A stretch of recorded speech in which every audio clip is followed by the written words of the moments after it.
لوگو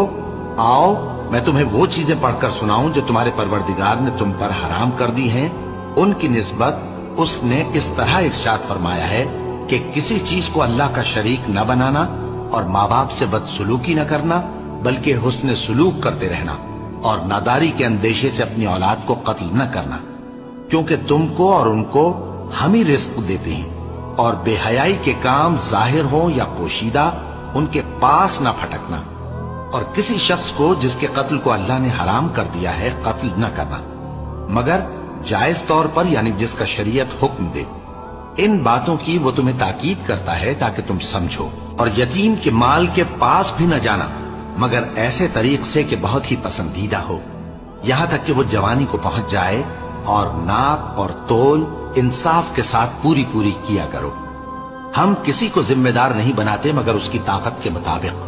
اور جب کسی کی نسبت کوئی بات کہو تو انصاف سے کہو، گو کہ وہ تمہارا رشتہ دار ہی ہو، اور اللہ کے عہد کو پورا کرو۔